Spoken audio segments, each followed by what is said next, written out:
Security Halt podcast is proudly sponsored by Titans Arms. Head to the episode description and check out Titans Arms today. Michael Rodríguez, how's it going, brother? Good, hermano. Great to have the opportunity to chat with you today, bro. Dude, it's absolute pleasure and honor to have you here. I always like to say that we don't progress in our journey after service unless we sit down and talk with guys and get that good like pre-deployment site survey on how to attack the next objective, and seeing where our guys are at, seeing individuals such as yourself. You know, we've got our veteran community is rich with people that are out there doing amazing things, whether it's writing a book, starting a podcast, doing a movie, and being part of, you know, great organizations like the Museum of Global War and Terrorism. It's inspiring. So we got to collect these stories and figure out like what's the best approach to having that purposeful, impactful life after service. So today, my man, we're going to dive into your service, but then we're going to also dive into what you did after, because I think that's the part that's going to help the most of us. So today, man, please let us know how you began this journey in the military. Yeah, absolutely. Well, before we begin, I want to thank you for your continued leadership. What you just referenced right there is, the Army defines leadership as purpose, direction, and motivation, right? And, Yep. you talking about what veterans are doing and highlighting their stories, and you're continuing to do that. So I want to thank you for over the number of years you've been doing this, to provide that opportunity, that platform, that love, to give them the voice, because more often than not, we're such a small community that, sometimes we need that, those to our left and our right that we fought for. It's important, man. So I want to thank you for what it is that you do, bro. During this conversation, I'm gonna be throwing some of the questions back at you, my friend. So think Let's about this do it, as a man. Let's do it. two-way, right? So what inspired me to serve was, I'm from southern New Mexico. I grew up right there on the border with New Mexico and Mexico.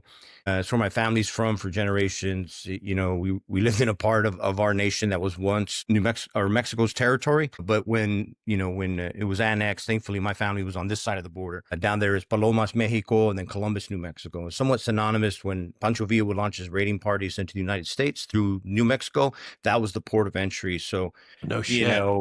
we used to have a family home until the people coming across the border pretty much set it on fire and destroyed it. But it was the family home in Columbus was a historic site because it had bullet fragments from when Pancho Villa's raiding parties. He never ventured in, but his raiding parties did and attacked the people like my familia.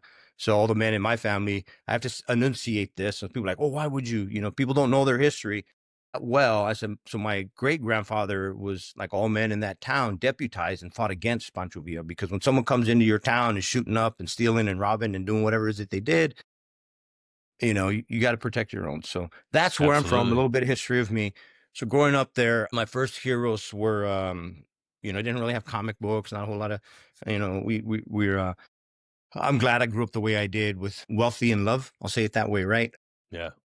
Wealthy with familia.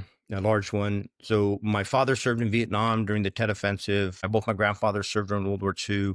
Damn. My great uncles, my grandmother's brothers, all were involved in the D-Day invasion. Believe it or not, I mean, it's pretty storied service. So those were my heroes, right? And my abuelitas had pictures of them when they were kids, when they joined. Those typical pictures of someone in basic training.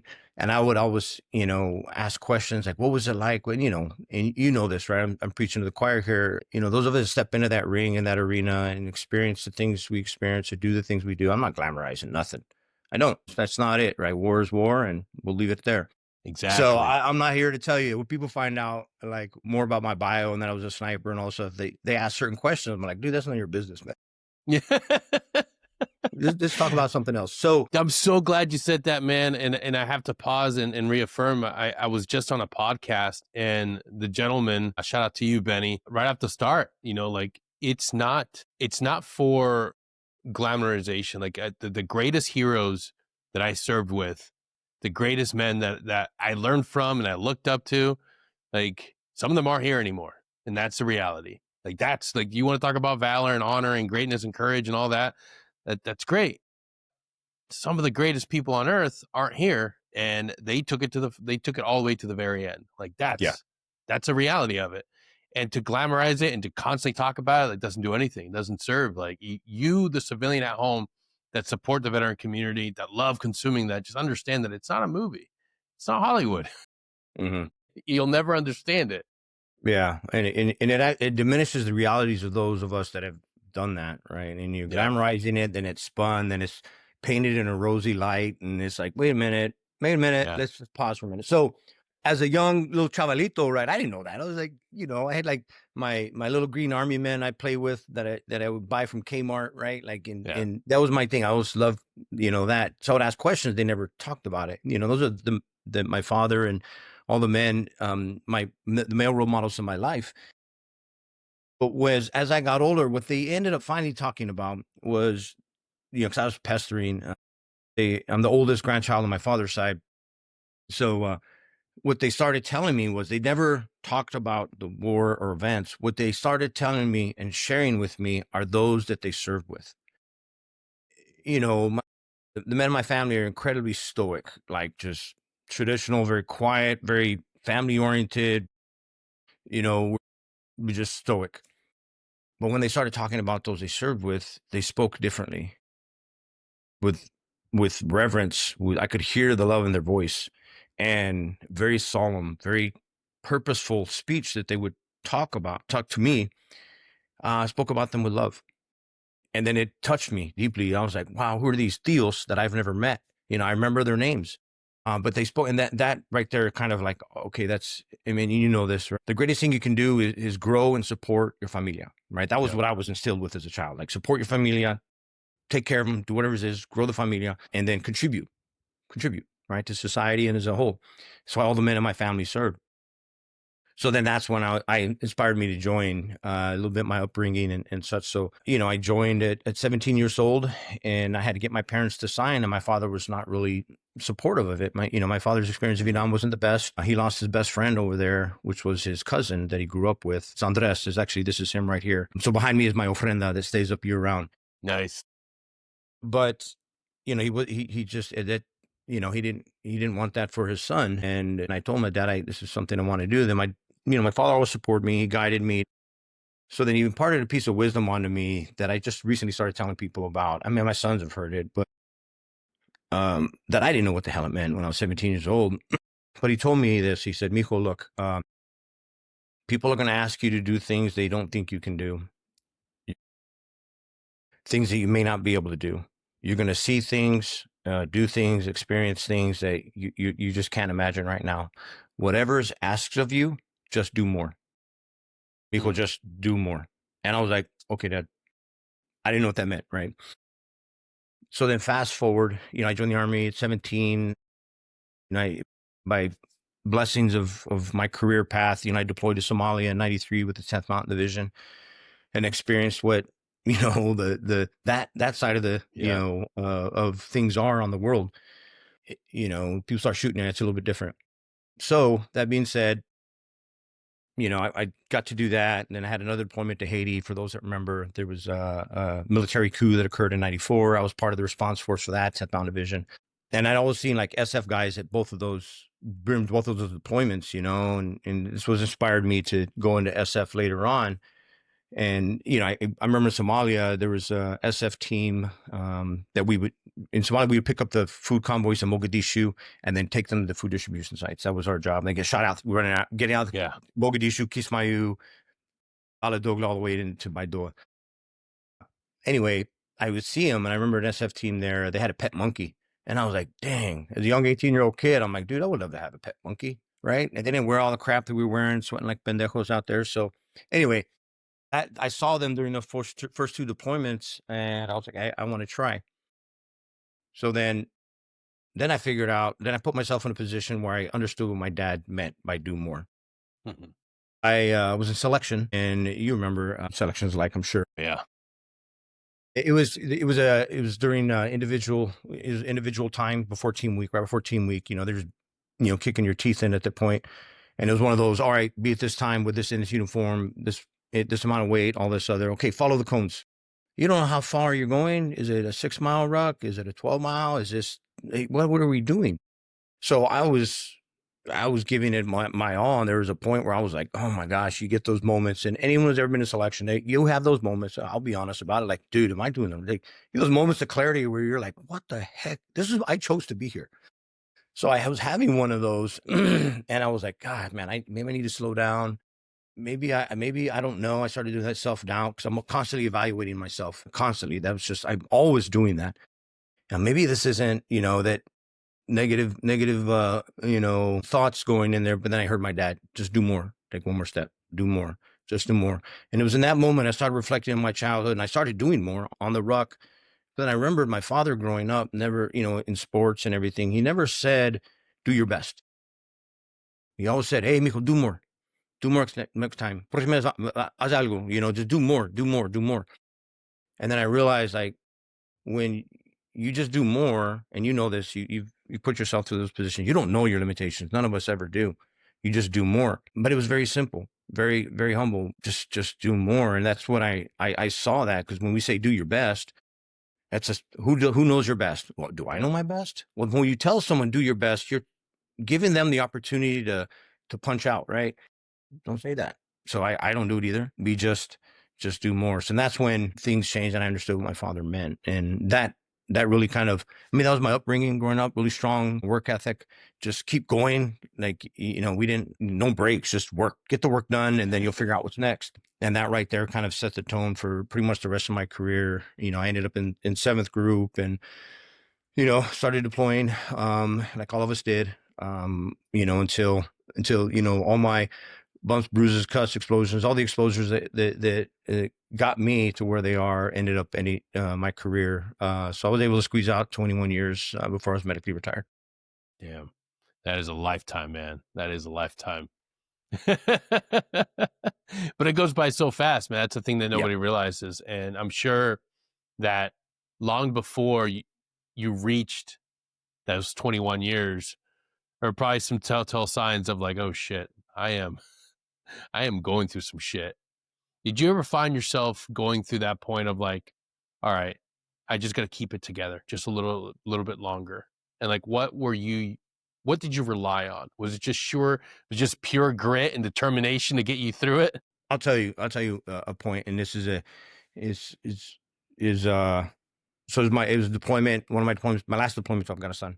I was with the ODA. I was one of the senior guys on the team. Me and Paul Schuweller had been on that team for 7 years at that point, right? In 3rd Battalion, guys had come and gone, but we've been there forever. There's team sergeants and team leaders that come in, but then you have those guys that have just been on that team forever. That kind of drive that, keep that culture alive. And it was, we were mean, like to each other, to everybody, but in a tough love way. But people didn't like walking past our team room door because some of the guys on the team were so good with just attacking people and making fun of them and blasting them. Like they didn't like walking past our door. Flashbacks like, hey, right now. Hey, where'd you get them shoes? Bro, I was at points, I was like, man, I'm glad I'm on this team.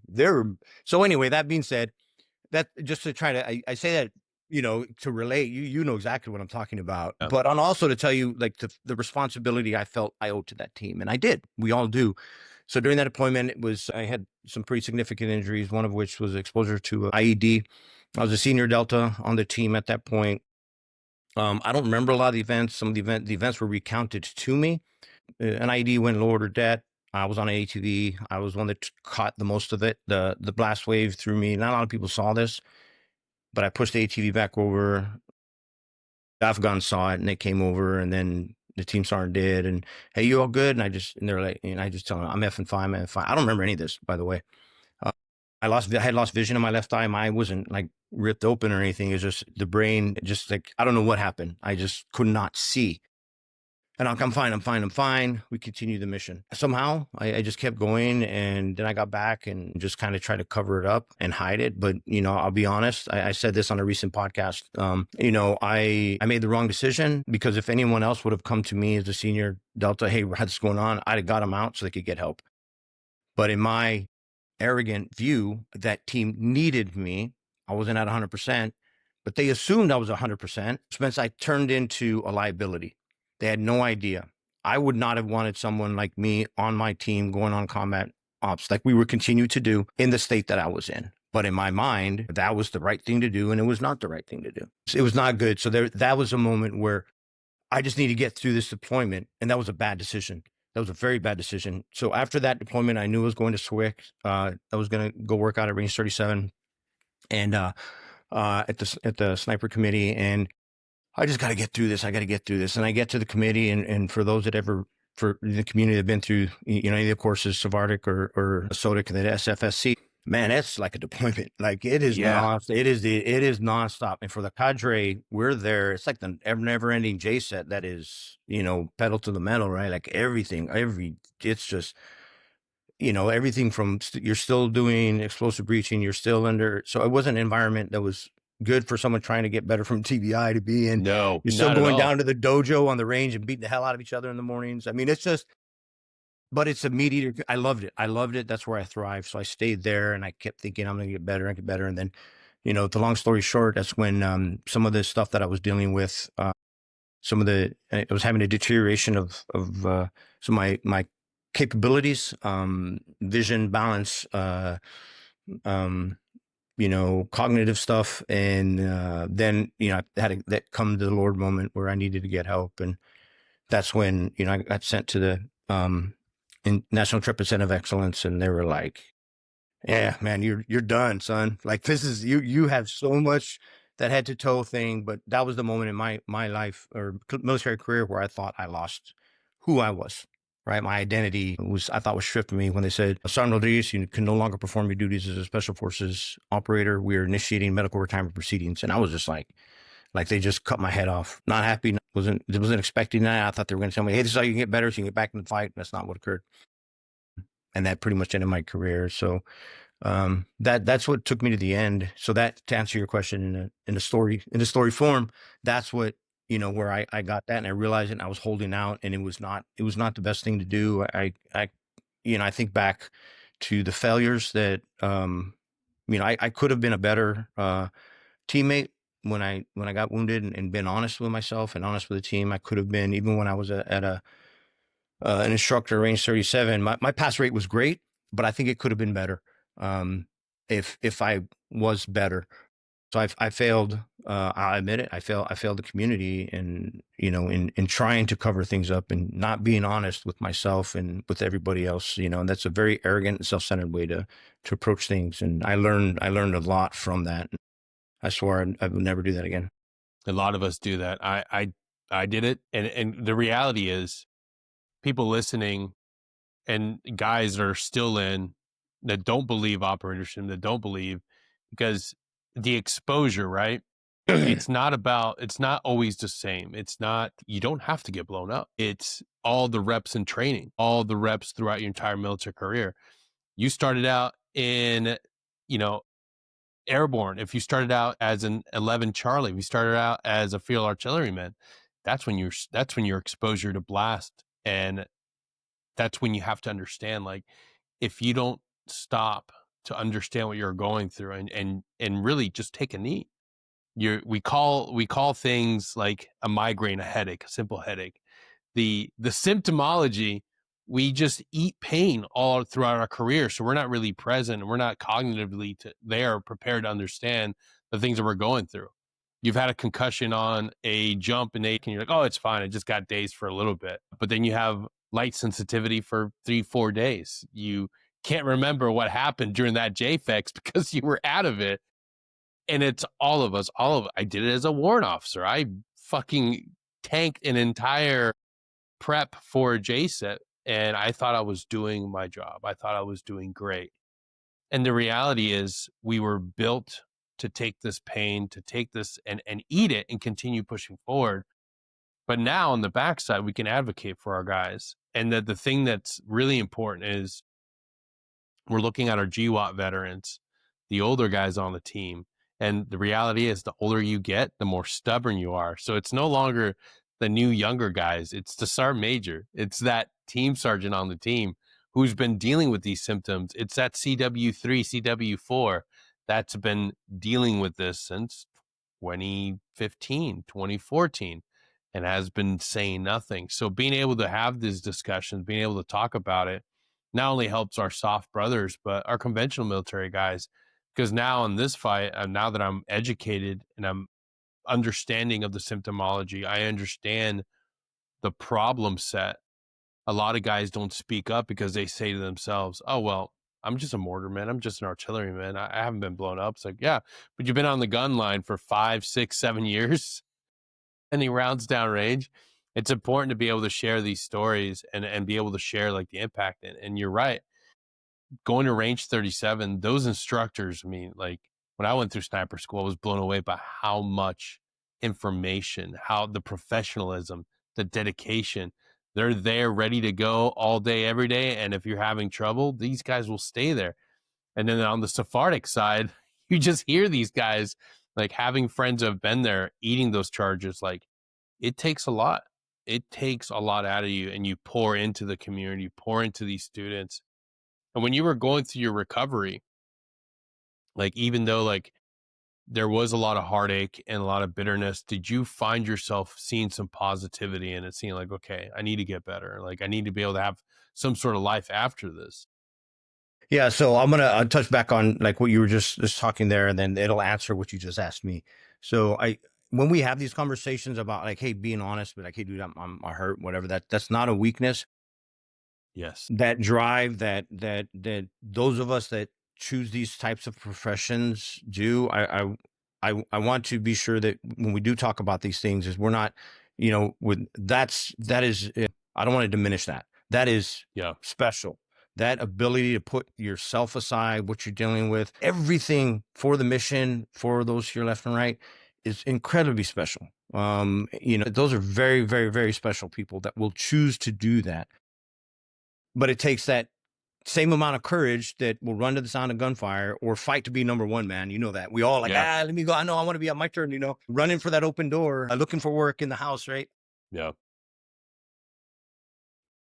We will the way we need, I think, community is support that. Yes, that's awesome. Let's continue to build that mindset, but then realize and educate them like you can stay doing that as long as you are honest and upfront with what is going on with you, right? So I could have stayed in a lot longer, like I wanted to, if I had been honest. So there's that. I think we need to like talk about those. Yes. Sometimes I will talk about this, and they're like, well, so you don't think your drive was beneficial? I'm like, no, it was. So I think that right there. So now I'm going to answer what you asked me.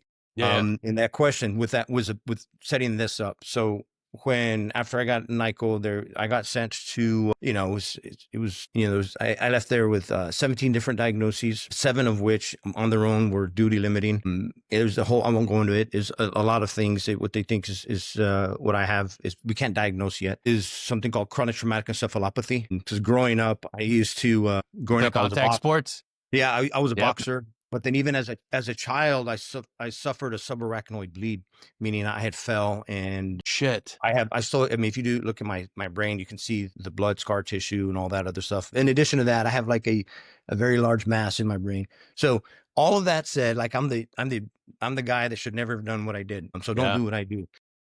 So, I left, with all this. So then they sent me to, before I could address any of that, they're like, look, they sent me to a dual diagnosis program for post-traumatic stress and chemical dependency. I was drinking every day, right? To do what I could to, I was like, just going to ask about that. I'm honest. I'm not embarrassed about it. That's what I did. Yeah. And it's just very, very common, right? The beer light's on. Okay, cool. I can start drinking, right? It's the culture. Yeah. And it's what and it's not just specific to the special forces. No. It's an old American cultural thing. Men get together and we drink and we have beers and Jack Daniels come out, and it's a form of brotherhood. It's a form of camaraderie. It's the beer lights. Go ahead. I think it's even greater. It's a warrior culture practice. After things are done, what did they do? After they came together around the campfire, whatever it was they were partaking of, that's what they did. I don't want people to say, oh, look, that's part of the warrior culture that's into the genetics and innate abilities and desires of some of us, right? It's primal. So I got sent to I took it to the extreme like I always do with everything. So I was drinking a lot. So I went to this 4-week inpatient treatment facility. I stayed for 8 weeks, so I needed the extra training. They kept me longer, but it was there that I was reminded of pretty much everything that what got me to that point. Not what occurred to me, but what allowed me to have a successful career in the military and special forces and everything that I did, even at range 37. You can ask anybody that I served with. I think I was pretty decent to work with. I'm not going to say I was the best, no, but I was able to at least work alongside the best, and that to me means the world. I just wanted to be able to contribute. So it was while I was in there, I was reminded that, hey, look, this is who you are. Remember that. And it was my doctor. I was having a session that day. And when I say impatient, I mean, it was, pajamas, slippers, no shoestrings, none of that stuff. And I'm not embarrassed of that. I'm not embarrassed of that. Yeah. I was on a lot of medications. You know what? I needed them. I'm not embarrassed of that. I successfully don't need them anymore, but I needed at that time. My doctor asked me, he goes, Rod, are you suffering? And this was for the first time in my life, I had missed Thanksgiving and Christmas with my familia because I was in a hospital. It was in Texas, right? This is before Laurel Ridge. No. This is before then, man. This is before any of that stuff opened up. This was a psychiatric facility, which is a great place. I don't want to throw shade at them. It was University of Behavioral Health in Denton, Texas, and they were awesome. So it was all military in that wing, and then the wing that we shared was all the those were there for criminal reasons. Yeah. He asked me that question, are you suffering? I was like I said, I was missing Christmas and New Year's and Thanksgiving with my sons. And I looked at him, I go, Dr. Latif, his name's Umar Latif, a very close personal friend of mine now. I said, Dr. Latif, yeah, I'm suffering. He goes, you're choosing to suffer. And I was like, what?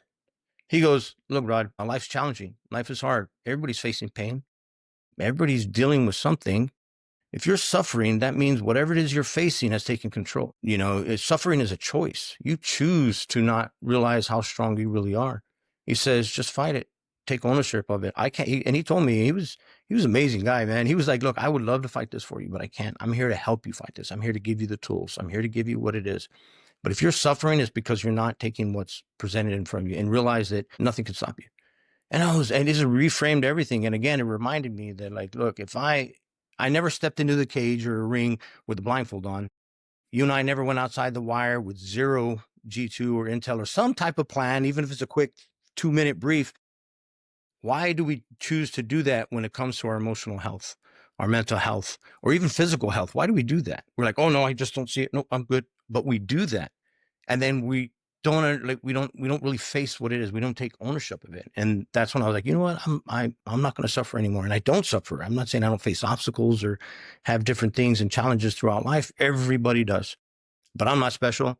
I have the things that I have to fight that only I can fight. So I don't suffer. Yep, absolutely. It's important. I want to pause and reflect on what your doctor told you. That's something that I was given as well, as a understanding of common humanity. And I talk about it a lot.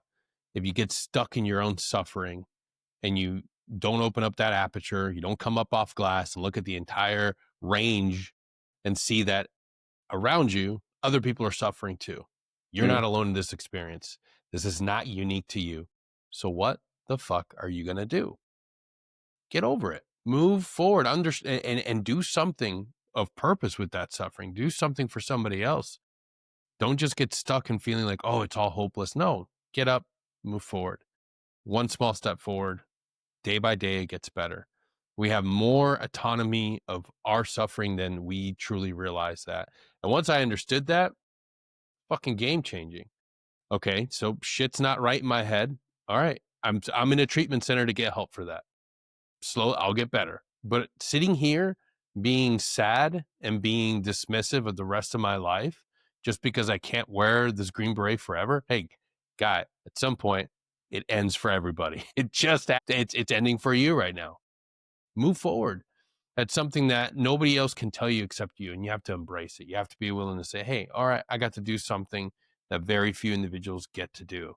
Wasn't forever. It wasn't for as long as I wanted to do it, but hey, I got to fucking do it. What's going to be my next chapter? One. That's right. Another mid-episode ad break. This episode is brought to you by Titan SARMs. Head on over to titansarms.com to check out some awesome supplements and use my code CDENNY10 to get some money off when you buy your first stack.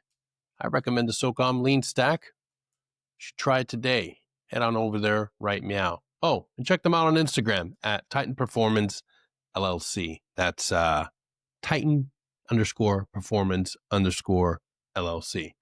All right, back to the episode.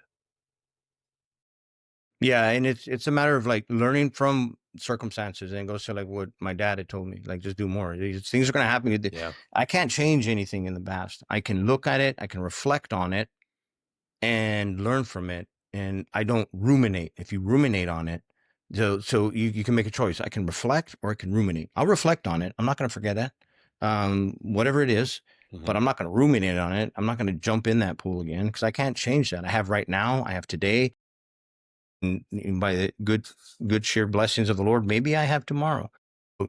You know this, like when we face our mortalities, like when I got blown up one of the times, I'm like, oh, this is it. And then I'm like, oh, well, guess not. Right. I mean, there's so many times and you're like, you face the how fragile, life really is, your mortality. You're like, okay, it's a blessing. I need to live with a little bit more grace, seize this moment.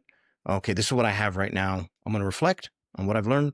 I'm going to reflect on events beyond my control, events I Yeah. can't change, events that created whatever it is I'm carrying, or physical, emotional, whatever it is. I'm gonna learn from it, and I'm gonna try and be better. And that's every next day. It's like I'll try and be better tomorrow. I'll do more tomorrow. And that's how I wake up every day. It's like, all right, what can I do today? How can I be better from yesterday? And like I mentioned earlier, I'm always doing like, okay, the self evaluation, right? Because selection is never ending, right? Like, wait, what Yep. can I do? What am I bringing to the table today? How am I gonna do it? And some days I'll be better than others, and admitting that. But if you continue on that azimuth, it's just like I'm just keep trying more. I'm just keep trying more. At least you'll be productive, you'll be contributing, and you're part of something bigger than yourself. And humans, it's in our that's you'll be better, you'll be happier, you'll thrive, whether you've got a lot of stuff or not. I mean, you will thrive as long as you're endeavoring to do more, I think. Absolutely, brother. Like it's so motivating to see guys when they get on that side of their journey, when they heal up and they're doing better and they start crushing life and they start, at first all it takes is being able to start crawling, and then you're walking, and then you're friggin' running. Being able to see like my buddy Marty Acosta, like a phenomenal Green Beret who went through hell and back, and watching him where he's at now, speaking events, motivating others, bringing other brothers to their healing journey. It is inspiring to see somebody find their purpose and their passion on the backside of their journey. You already accomplished so much as a Green Beret, but then to be of service again for your community, for the greater veteran community, that's empowering. And I want to dive into that part of your journey. You go through, you recover. What was your next mission and how did you find it? So what got me through it, providing me that purpose, direction, motivation, right, was my sons. Because sometimes, for those that are struggling, sometimes they can't do something for themselves. You don't Yeah. very rarely will you find someone that's doing something for themselves. I'm not saying they're not there. Yeah. There's people that they're into their self-aggrandizement and self-advancement and all that, but most of us aren't. So, but you need something. You need that North Star, that guiding light, that Southern Cross, however you want to look at it. And it was my sons. My sons needed me, because I reflected on the impact that my father and my grandfathers and tios had on me. So I was like, my sons need me to show strength, to be honest, to be vulnerable, and be forthcoming with the stuff, and share that journey with them, and continue that pursuit of excellence that I tried to do my entire military career. So, I went to college. I never went to college or did anything until then. So, I did a master's or I did a bachelor's and master's, and then I started trying to give back to the community, volunteering in various veteran service organizations, and then in 2016 I joined the foundation that I'm leading today, and just been really focusing on that for a little over 9 years at this point, and that's just what I've been doing. Oh, give us a little bit about what you're doing now. Sure. So I am the president and CEO of the Global War on Terrorism Memorial Foundation. What is that? Right. It's a it's a mouthful, right? Well, it's a 501c3. I lead the congressionally designated 501c3 tasked with building a national GWOT memorial in Washington, D.C. So everyone that's been to D.C. is familiar with the Vietnam Wall, World War II Memorial, Yep. World War I Memorial. So in 2015, the foundation was created by veterans and family members. I'm not one of the founders. They realize like there's nowhere, there's like, where do we go? We don't Yeah. have the space in our nation's capital, because the reality is I didn't write the policy that sent me to war, the mother of my children to war, sent my son to war, sent you to war. I wasn't the one that, none of us were making those strategic decisions in that city to send us. So it's like there has to be that reminder, right? So they recognized that we needed a place to gather. You just see what our future or our previous veterans, how much healing and they get. Right, my father's a Vietnam veteran. Look at the Vietnam veterans. Look at the World War II veterans. People love to talk about the veteran or the honor flights that occur. Last year's 80th anniversary of D-Day. Look at all that. That's Yeah. amazing. We don't have anything in this incredibly complex, difficult to define, multi-generational war. And I'm going to pause there for a minute and talk about the GWOT. It wasn't two wars. People are like, well, which war are you talking about? Afghanistan or Iraq? And then I'm like, well, let me ask you this question. Do you consider Operation Overlord, which is the named operation of the D-Day invasion, its own separate war? They're like, no, that's ridiculous. Why would you do that? I go, yeah. Well, then why are you considering Operation Enduring Freedom, Iraqi Freedom, New Dawn, Inherent Resolve, et cetera, named operations that have been fought under the auspices of the GWOT under the AUMF, right, signed in 2001, that has allowed our nation to fight terrorism globally. And here's something else people don't realize. The GWOT Service Medal and Expeditionary Medal, right, that kind of defines this war. If you served in this war, you get one of those. And the standards have changed over the years, but that's fine. That's normal. But the GWOT has been awarded in the Caribbean, South America, Pacific, Africa, and of course, where people would I think about it. So when I say that to our community, they're like, I go, look, this is it. This is what it is. Just that's the global war on terrorism. Yeah. And there's a tremendous amount of ignorance surrounding that in our community and those that didn't serve. So because of all of that, and then you throw in the fact that very few have actually stepped into that, right? So it's this very small percent of our population that people talk about sometimes, but in the city of DC, there's not really that big of a voice. And, I think everyone who's listening, and you understand this too, you know what it's like to not have a voice. So I was like, well, okay, I want to be involved in this. So I was speaking at an event in 2016. They were there, the board members, and they're like, Rod, can you help us? And they explained it to me. And I was like, I absolutely. So I joined the board in 2016. In 2017, we introduced our first piece of legislation to get that had to go through the House and Senate, pass a bill to get an exemption from a law that says a war has to be over a period of 10 years before a national war memorial can be built. They wrote that law in 86. There's no way they could forecast it would be where we are today. We introduced that in early part of 2017. It swept through the House and Senate in August of 2017. President Trump signed that bill into law. That's when the small fledgling 501c3 with no money they handed us the staff. They're like, all right, figure it out. How do you build a national war memorial? How much do you know about the Commanders Works Act of 86? How much does anyone know about the memorials and museums master plan? Unless you do that, unless you built one or you're involved in that space, you don't know how to do it. After that happened, the board turned to me. They're like, Rod, can you do it? And by sheer dumb Forrest Gumping my way through life, I'd met some pretty incredible people. And I was like, I'll try. So I stepped in a leadership position shortly after that and built the foundation of what it is today. But then I'll add to that, all memorials have been built outside of the National Mall. In 2003, they closed the mall. They said, no mas, right? There's been some stuff that were grandfathered in only because they had their site given prior to 2003. They were going to push this memorial in the fabric of the city, like the Eisenhower Memorial behind the Air and Space Museum. Perhaps one of the greatest military minds our nation has ever created. Is that his memorial is kind of off the beaten path and with very little traffic. Yes. World War I memorial, amazing. I'd say, God, it's just such an amazing memorial in DC. It's in Pershing Park, perhaps appropriately, but it's off by the White House and people just walk by it. I don't think people really understand what that is. The mall is where people go on that space by the Lincoln.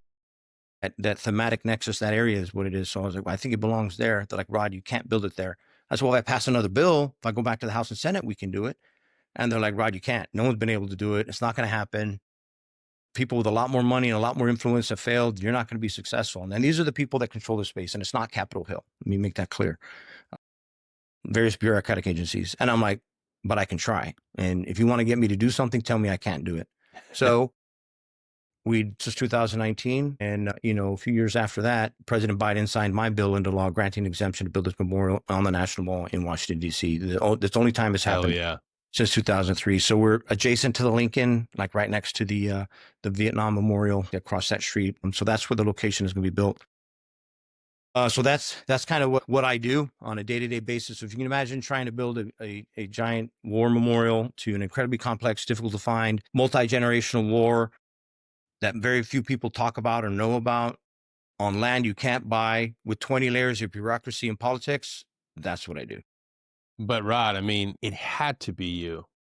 And Mm, I want to go back to the very beginning as to why it had to be you and why it was you that was able to make it happen. Because all those years ago, that young boy that heard from his father, do more, do more. It was always going to be you. Because for anybody else, all those reasons, any other person that wasn't a Green Beret, that didn't have the experience, that didn't grow up hearing that message of do more, they would have quit. They would have quit. It was always meant to be you, brother. well, thank you. I do appreciate that. But I think my career as a special forces guy, whether I was speaking Spanish or butchering Portuguese or trying to communicate to Pashto and Dari, and completely embarrassing myself in Arabic. But I say that like we were trained to buy through with understand the Yep. local environment, understand your operational environment, right? You remember that. Try and go in there with, okay, this is the mission. They think completely different from me. They grew up on another side of the world, completely different set of values, maybe somewhat similar, but still different. How do we come together to accomplish this mission together? Right. And, I think that doing that, as long as I did do it, prepared me to do that. Because when you go and speak to these people in DC that control the space, you just communicate to them. I don't sell snake oil. I just present information and provide opportunities, and being able to do that and aligning everyone on a mission, even people that do not like each other, do that. SF guys do that all the time. Yeah. I remember a mission in Bolivia. We were doing a J set. This is shortly after there was a military coup, but then it got Yeah. squashed by the police. So then right after that, we're there, half our class is military guys, half our class are police guys that were trying to kill each other not that long ago. And we're trying to get them together to understand how to do, operations going after the cocoleros out there, right? Yeah. Just trying to, a little more planning, a little like that. It was the craziest thing, but that happens quite often. Experiences like that as an SF guy, doing my best along the way, not being perfect, just doing the best, doing more, I think helped set me up for that. Cause I didn't take any emotions. Like people get pissed off at me and whatever. I'm like, oh, okay, they have that right. I didn't get like, oh, you want to fight? Okay, let's get into it. No, I didn't do that. I approached it, just providing opportunities for them to do that. And I never engage. One thing that I've done, so right after I stepped into the leadership position, I wrote the 4 tenets that guide the foundation: honor all those that served; heal, whether that's provided people to heal individually, relationships, as a nation, as a community; honor, heal, empower, tell the stories; and the 4th one, unite, remind everybody that we're still one nation, and I don't care where you grow up, you still think like an American. We all think the same, similarly. So understanding that and going there and just bringing people together. I talk about people. I don't engage in policy and politics. I get pulled in that direction all the time, man. Hey, what do you think? Look, man, I didn't Yeah. write the policy. I'm not an elected official. I'm not the government. That's for sure. People think I am. We're not. This is all privately don't funded. We're not receiving any taxpayer dollars. So I'm not taking money from helping the VA. I'm not taking money that in programs that should help Yep. veterans suicide or employment or any of that. No, this is what we do. And when I started working on this project, something that hit me square in the face was the fact when I would talk about it with the community, they're like, Rod, we don't need that. Why are you doing that? That's silly. Like, was our own community, right? Was veterans and their families. And then I realized, I'm like, wait a minute. Okay. I think I know why they think this way. So I would ask them the question. I said, look, why don't you think, let me ask you this question. Is there someone you know that didn't come home? Does their family deserve it? Is there someone you know that came home and is struggling? And it's Yep. because of what occurred or what they're facing or what they're dealing with. Do they deserve it? Is there someone that came home that lost the war at home, either at their own Yep. hands or some strange, mysterious illness they should never have received or got? Do they deserve it? Every single one of them, like, hell yeah, shit yeah, they deserve it. I said, good, stop there. If you think about them, I'll think about you. Because then, and now I want to Mm. talk about the veterans and their families and those that choose to serve. That speaks to the nature of those amazing people who raise their right hand. We all say the same words and serve a nation that will never know their name, following policies they never wrote, placing their lives on the line and running to the sound of that gunfire. People like that don't ever think that what they do is really worth the shit. They're like, well, I've just an opportunity. I'm giving back. I'm doing my part, but they're not doing it for money. You know that? No self-aggrandizement. Like I said, no one knows who the hell they are. So they diminish their service constantly. It's a shame. You referenced it a second ago. You'll talk to people. Oh, I was just this. I was just an artilleryman. I was just no. Stop diminishing your service. Recognize how special, how much this nation needs you. Make them realize that this is our nation's greatest asset. Are those that step forward to serve, fight, and that some of them die for us, and their families that are supporting them. That's our greatest asset. So the mission, my goal for this is to make this nation take a knee in reverence and sanctity, to honor that, to share that with them, because I really do believe, and I feel very, very strongly about this, that once our community, all those that have served this incredibly complex, these two generations of warfighters right now and their families see that our nation is doing this, we will impart value onto them. And you know what someone with value won't do? Is they won't kill themselves. They won't engage in destructive behaviors. I have value. I have something to give.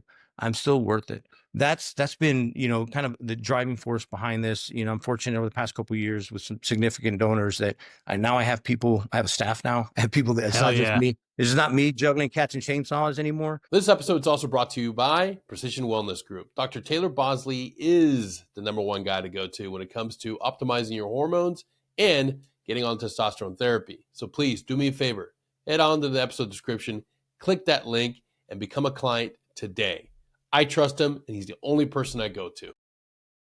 But that's what we do. I'm really excited to share that. We're going to show what the design is going to look like here pretty soon. Nice. Yeah, here hopefully by the end of this year. And it's one thing I failed to say is when I say honor all those that serve, I mean everyone. Our sacred stakeholders are those that never came home. Yeah. But it's not just the uniformed service members. The very first KIA was Johnny Michael Spann. Mike was working for the CIA Special Activities Division, part of Team Alpha. I'm sure, like with you, I'd run on target with guys dressed like me, looking like me, carrying the same crap. They weren't in the military, whether one of the agencies, 3 letters, or some of the other supporting elements.